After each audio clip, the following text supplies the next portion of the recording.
Handwriting এক্সপার্টের থেকে report এলেই টিপ আর স্বস্তিকের ফুলসজ্জা ভেস্তে দিল গীতা। হ্যাঁ বন্ধুরা, এমনটাই দেখা যাবে। তাই সম্পূর্ণ জানতে ভিডিওটিতে লাইক দিয়ে চ্যানেলটি সাবস্ক্রাইব করে দেখতে থাকুন। গল্পের শুরুতে দেখা যাবে টিপ চিৎকার করে কাঁদতে থাকে আর প্রিয়ঙ্গদাকে বলে, সব কিছু তোমার জন্য হয়েছে, সবকিছু। তুমি তো আমার কোনো সুখ দেখতে পাও না, তাই না? আমার ভাত কাপড়ের অনুষ্ঠানটা পুরো নষ্ট হয়ে গেল, সবকিছু নষ্ট করে দিলে তোমার জন্য। তুমি যবে থেকে আমার জীবনে এসেছো, আর যখন থেকে আমাদের সবার জীবনে এসেছো, তুমি আমাদের সবার জীবনটা পুরো শেষ করে দিয়েছো। আমার জীবন থেকে সব সুখ শান্তি সবকিছু নষ্ট হয়ে গেছে, সবকিছু তোমার জন্য, তোমার জন্য হয়েছে। তুমি আসলে আমার একটা সৎমা, আসলেই তুমি কারো জীবনে সুখ আনতে পারোনি, কারো জীবনে না। ওইদিকে প্রিয়ঙ্গদা কাঁদতে থাকে। তখন টিপ চিৎকার করতে থাকে আর বলে, আমার বিবাহিত জীবনেও তোমার জন্য আমার কোনো শান্তি নেই, কোনো শান্তি নেই আমার। তোমার জন্য আমার সব নষ্ট হয়ে গেল, সব। আমার ভাত কাপড়ের অনুষ্ঠানটা পর্যন্ত নষ্ট হয়ে গেল। এই বলেই টিপ চিৎকার করতে থাকে। তারপরে টিপ সেখান থেকে চলে গেলেই টিপের বাবা বলে, সবকিছু তোমার জন্য হয়েছে, সবকিছু। তুমি দিলে তো নষ্ট করে অনুষ্ঠানটা। তখন গীতা বলে, মাফ করবেন, কোর্ট থেকে এটাই অর্ডার ছিল, যতক্ষণ না পর্যন্ত সব সত্যিটা প্রমাণ হচ্ছে ততক্ষণ পর্যন্ত বিবাহিত কোনো রকম কোনো রিচুয়ালস তারা মানতে পারবে না। তারা তারা কোনো কিছু পালন করতে পারবে না, বুঝতে পেরেছেন? তাই আমাকে বাধ্য করবেন না কোনো রকম কোনো কিছু করতে। তারপরে গীতা বলে, আর হ্যাঁ, আপনাদেরকে আরেকটা কথা জানিয়ে দিই, এই যে উনি সইটা করেছে না, এই সইটা আমি ফরেনসিক এক্সপার্টের কাছে পাঠাবো, হ্যান্ডরাইটিং এক্সপার্টের কাছে, যাচাই করার জন্য। মানুষ সবকিছু ভুলে যেতেই পারে, অস্বীকার করতেই পারে, কিন্তু নিজের লেখা সেটা তো আর ভুল হতে পারে না। যদি লেখাটা মিলে যায় তাহলে তো অর্ধেক আমি এমনিতেই জিতে যাব, আর যদি না মিলে তাহলে তো কোর্টে আপনাদের যেতেই হবে, আর বাকিটা না হয় কোর্টে দেখা দেখা যাবে। তখন এই কথা বলে গীতা বলে, আমি এখন যাচ্ছি। এ বলে গীতা সেখান থেকে চলে যায়। তখন স্বস্তিক তাকিয়ে থাকে। তারপরে দেখা যাবে গীতা বড়বাবুর কাছে যায় আর গিয়ে বলে যে এটা আপনাকে হ্যান্ডরাইটিং এক্সপার্টের কাছে নিয়ে যেতে হবে। তখন বড়বাবু বলে, আপনি কি চাইছেন বলুন তো? তখন গীতা বলে, আপাতত আমি চাইছি হ্যান্ডরাইটিং গুলো পরীক্ষা করতে। এই যে এটা হলো স্বস্তিক মুখার্জির সই, আর আরেকটা হলো সঞ্জয় লাহোরের সই। তাই আমি চাই আপনি হ্যান্ডরাইটিং এক্সপার্ট দিয়ে এই দুটো সইকে পরীক্ষা করুন। একটা মানুষ আলাদা হতে পারে, কিন্তু দুজনের সই তো আর এক হতে পারে না। যদি দুটো সই মিলে যায় তাহলে তো হয়েই গেল, আর না মিললে তখন লড়াইটা আরো কঠিন হয়ে যাবে। তখন তো আমাকে অন্যভাবে অন্যভাবে লড়াইটা করতে হবে। তখন এই বলেই গীতা গীতা সেখান থেকে চলে যেতে লাগলে অগ্নিজিৎ মুখার্জি থানায় এসে হাজির হয়। তখন গীতার মুখোমুখি হলে গীতাকে বলে, তুমি তুমি প্রিয়ঙ্গদা চ্যাটার্জির বাড়িতে গিয়েছিলে? তখন গীতা বলে, হ্যাঁ গিয়েছিলাম। তখনই অগ্নিজিৎ মুখার্জি বলে, তুমি গিয়ে তাদের ভাত কাপড়ের অনুষ্ঠান ভেস্তে দিয়েছো? তখন গীতা বলে, হ্যাঁ ভেস্তে দিয়েছি, কারণ সেটা আইনের মধ্যে পড়ে না। যতক্ষণ না পর্যন্ত সবকিছু আইনের আইন সিদ্ধ হচ্ছে ততক্ষণ পর্যন্ত তারা এসব করতে পারবে না। তখন অভিজিৎ মুখার্জি বলে, তুমি আপাতত কি করতে চাইছো বলো তো? তখন গীতা বলে, দেখুন, হ্যান্ডরাইটিং এক্সপার্টের কাছে দিয়ে আমি সইগুলো পরীক্ষা করাবো, স্বস্তিক মুখার্জি আর সঞ্জয় লাহিড়ীর। তাই যতক্ষণ পর্যন্ত সবকিছু প্রমাণ না হচ্ছে ততক্ষণ পর্যন্ত তো তারা কিছু করতে পারবে না। তখন অভিজিৎ মুখার্জি বলে, তুমি ভুল করছো, ভুল করছো তুমি, তুমি এরকমটা করতে পারো না। তখন গীতা বলে, দেখুন, আমি আপনার কাছে হাত জোড় করে বলছি, আপনি আমার শ্বশুর মশাই না হয়ে একটু স্বস্তিক মুখার্জির বাবা হয়ে বলুন, বাবা হয়ে দেখুন প্লিজ। আমি আপনাকে আমার সব কথা জানাতে পারবো না, আমি শুধু এটাই আপনাকে অনুরোধ করব, আপনি যাতে কোর্টে আমার সঙ্গে থাকেন। তখনই অভিজিৎ মুখার্জি বলে, আমি কি তোমার জুনিয়র নাকি যে তোমার সঙ্গে আমি অ্যাসিস্ট্যান্টের মতো থাকবো? তখন গীতা বলে, প্লিজ বাবা, এসব কথা না হয় নাই বললেন। আমার স্বামী, আমার বাচ্চার বাবাকে আমি তো আমি তো প্রমাণ করবই যে ওইটাই স্বস্তিক মুখার্জি। তাই প্লিজ আপনার ছেলেকে ফিরে পাওয়ার জন্য অন্তত আপনি আমার সঙ্গে থাকুন। এভাবে ইগোর লড়াইতে লাগবেন না, ইগোর লড়াইতে আর নামবেন না বাবা, আমি আপনাকে বলে দিচ্ছি। এই বলে চলে যেতে গিয়েও গীতা আবার আসে আর এসেই বলে, হ্যাঁ বড়বাবু, আরেকটা কথা, আপনি কিন্তু ওই যে সঞ্জয় লাহিড়ী তার তাদেরকে একটু নজর রাখবেন। তখন বড়বাবু বলে, কেন? তখন গীতা বলে, আমার মন বলছে তার উপর আক্রমণ হতে পারে, তাকে মেরে ফেলার চেষ্টা করা হতে পারে, বা তাকে তুলেও নিয়ে যেতে পারে, বা তাকে কোনো রকম কোনো ক্ষতিও করার চেষ্টা করতে পারে। কারণ একবার তার উপর আক্রমণ হয়েছিল, সেখান থেকে আমি তাকে উদ্ধার করেছিলাম। আর এই সব কিছুর পিছনে আছে ওই কাব্যিয়া ব্যানার্জি। তখনই বড়বাবু বলে, কি বলছেন আপনি? তখন গীতা বলে, হ্যাঁ, ওই কাব্যিয়া ব্যানার্জি সবকিছু পিছনে আছে। কাব্যিয়া নামে তো আমি একটা এফআইআর করেই দিয়েছি। এখন শুধুমাত্র আমাকে এটা দেখতে হবে যে ওই লোকটা কে, সে কি কোনো বহুরূপী, নাকি সঞ্জয় লাহিড়ী, নাকি সে স্বস্তিক মুখার্জি, সেটাই আমাকে এবার দেখতে হবে। সে কে? এবার আপনি বাকিটা দেখে রাখুন। তখন এই বলেই গীতা বলে, আসুন মিস্টার চৌধুরী। এই বলে গীতা চলে গেলেই তখনই অগ্নিজিৎ মুখার্জি অ্যাডভোকেট চৌধুরীকে বলে, আপনিই তো অ্যাডভোকেট চৌধুরী, তাই তো? তখন অ্যাডভোকেট বলে, হ্যাঁ। তখন অগ্নিজিৎ মুখার্জি বলে, আপনিই তো দুজন গুন্ডাকে কোর্ট থেকে বেল পাইয়ে এখান থেকে ছাড়িয়ে নিয়ে গেছিলেন, তাই তো? ওই সাপ্পু আর বংশীকে।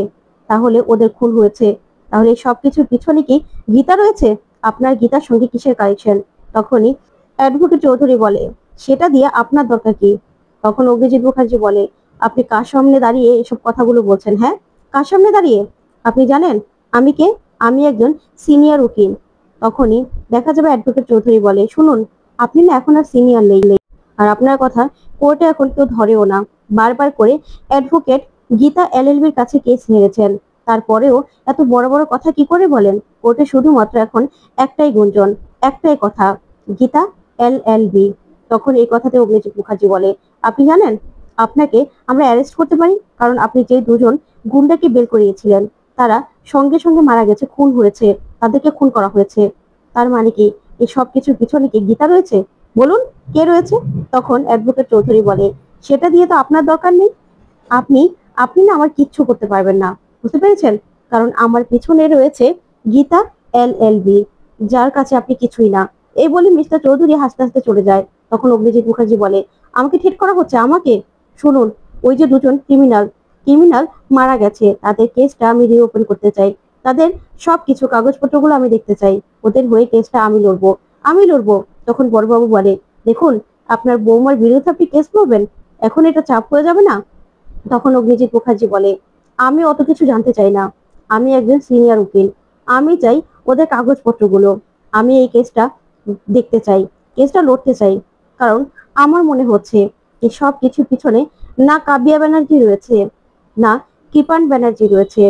আমার মনে হচ্ছে এই সব কিছুর পিছনে না রয়েছে প্রিয়ঙ্গদা মুখার্জি চ্যাটার্জি, এই সব কিছুর পিছনে রয়েছে গীতা এলএলবি।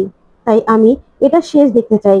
কারণ না হলে অ্যাডভোকেট চৌধুরীর সঙ্গে গীতার এত কিসের মিল? কিসের মিল? ওইদিকে দেখা যাবে গীতা বাড়িতে যায়। বাড়িতে গিয়ে টিপকে দেখে অবাক হয়ে যায়, বলে, এ কি, তুমি এখানে? তখন মেহেক বলে, হ্যাঁ বৌদি, এখানে তোমার সঙ্গে কথা বলতে এসেছে। আসলে আমার রিলেটিভ তো, অঙ্কিতের খুড়তুতো বোন, তাই আমি এখানে নিয়ে এসেছি। তখন গীতা বলে, আমার যা কথা বলা হয়ে গেছে, আমি বলতে চাই না আর কোনো কথা। তখন গীতা চলে যেতে লাগলেই রাকা বলে, প্লিজ গীতা, বাড়ির মেহমান তো, বাড়ি বয়ে এসেছে, তুমি প্লিজ এরকম করো না, একটু কথা বলে নাও না, বাড়ির অকল্যাণ হবে। আর তাছাড়া বাড়ি বয়ে এসেছে, বাড়ির মেহমান, তুমি একটু কথা বলে খাতিরযত্ন করে নাও। তখনই দেখা যাবে গীতা বলে, তা আপনি এই বাড়িতে এসেছেন, আপনাদের বাড়িতে আমি থেকেছিলাম, আপনাদের অন্ন খেয়েছি, তাই আপনার কি উপকার করতে পারি বলুন? আপনি কি কিছু খাবেন, না সোজা লাঞ্চ করবেন? তখনই টিপ বলে, দেখুন গীতা, আমি আপনাকে একটা কথাই বলতে এসেছি, যে ও আপনার স্বামী স্বস্তিক নয়, ও সঞ্জয় লাহিড়ী আমার স্বামী। তখন গীতা বলে, সেটা তো কোর্টে প্রমাণ হবে, তাই না?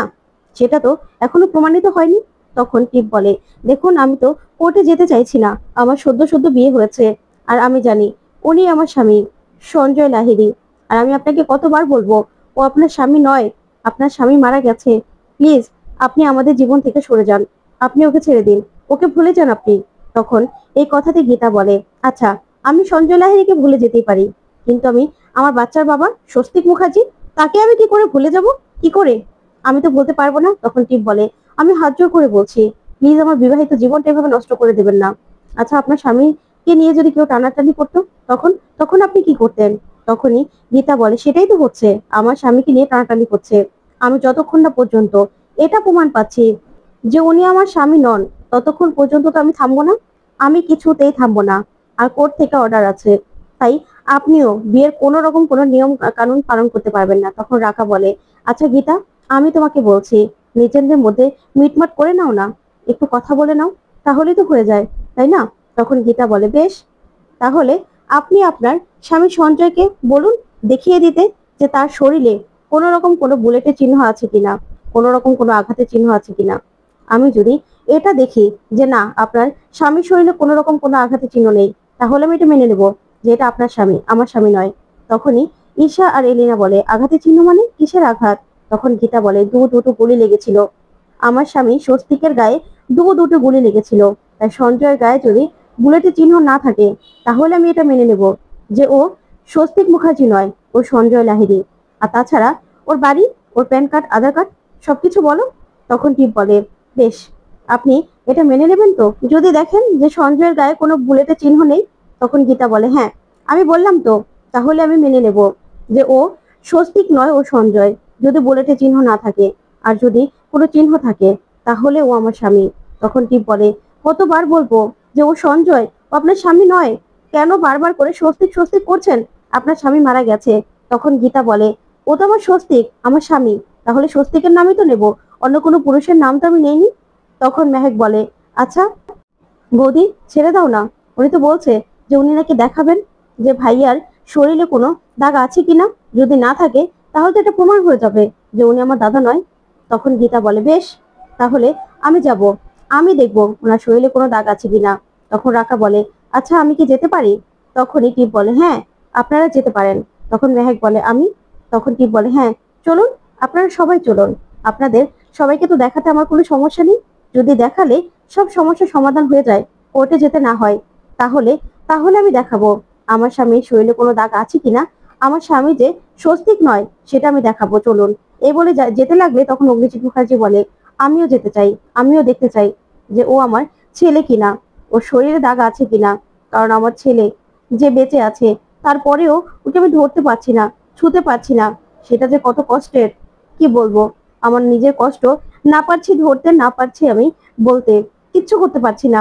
নিজের ছেলেকে নিজে জড়িয়েও ধরতে পারছি না, ও আমাকে বাবা বলেও ডাকছে না, ও আমাকে মনেও করতে পারছে না। তাই আমিও যাব, আমিও দেখতে চাই যে ও আমার ছেলে কিনা, ও শরীরে দাগ আছে কিনা। তখন ঈশা আর এলিন বলে হ্যাঁ জেঠু, চলো না, উনি তো বললেন যে আমাদের সবাইকে নিয়ে যাবেন, তাহলে চলো, তুমিও চলো, তুমিও দেখে নেবে। তখন এই কথাতেই সবাই মিলে টিপদের বাড়িতে যায়। তখনই স্বস্তিক প্রচন্ড রেগে যায় আর বলে না, আমি বললাম তো আমি কোনো রকম কোনো প্রমাণ দেব না, আমি কেন প্রমাণ দেব? তখন গীতা তাকিয়ে থাকে, ওইদিকে টিপ বলে প্লিজ সঞ্জয়, ওনারা যখন বলছে তাহলে তুমি দেখিয়ে দাও না, দেখিয়ে দাও। তখনই টিপ বলে আচ্ছা বড়বাবুকে ফোন করে জেনে নিন যে কোথায় গুলি দুটো লেগেছিল, তাহলে তাহলে আপনারা দেখতে সুবিধা হবে। তখন এই কথাতে অগ্নিজিৎ বলে আসলে ওর ডেড বডি পাওয়া যায়নি, তাই কেউ বলতে পারবে না যে ওর গুলিটা কোথায় লেগেছিল, তাই ওর পুরো শরীরই দেখতে হবে। তখন এই কথা শুনে টিপ বলে সরি, তাহলে আপনি ছাড়া আমি কাউকে আর অ্যালাউ করবো না, এখানে কেউ দেখতে পারবে না। তখন গীতা বলে মানে? তখন টিপ বলে হ্যাঁ, সঞ্জয় আমার স্বামী, তাই কোনো মহিলা আমার স্বামীর শরীর দেখবে সেটা আমি কোনোভাবে চাই না। আমার স্বামী কোনো মহিলার সামনে শার্ট করবে না, তাই শুধুমাত্র অগ্নিজিৎ মুখার্জি এখানে থাকবে, আর কেউ থাকতে পারবে না। তখন গীতা বলে ঠিক আছে বাবা, আমি আপনার কাছে সব দায়ভার দিয়ে দিলাম, আপনি আবার আপনার ছেলেকে প্রমাণ করুন। তখন মেহেক বলে আমি তোর বোন। তখন টিপ বলে প্লিজ মেহেক, তুমি বোঝার চেষ্টা করো, অঙ্কিত ওকে বুঝাও। তখন অঙ্কিত বলে ঠিক আছে মেহেক চলো। তখন রাকা বলে আমি তোর মায়ের মতো। তখন টিপ বলে প্লিজ আপনারা এরকম ভাবে অনুরোধ করবেন না, আমি বললাম তো যে আমার স্বামী কোনো মহিলার সামনে নিজের শার্ট করবে না, শুধুমাত্র অগ্নিজিৎ মুখার্জি এখানে থাকবে, আর কেউ থাকবে না, আপনারা প্লিজ বাইরে চলে যান। তারপর সবাই বাইরে গেলেই টিপ স্বস্তিককে বলে প্লিজ সঞ্জয় এবার শার্টটা খোলো। তখনই স্বস্তিক শার্টটা খুলতে থাকে। তখনই অগ্নিজিৎ মুখার্জি চোখে যেন ধোঁয়াশা দেখতে থাকে। তো বন্ধুরা কেমন লাগলো আজকের আপডেট, কমেন্ট করে জানাতে ভুলবে না। ধন্যবাদ।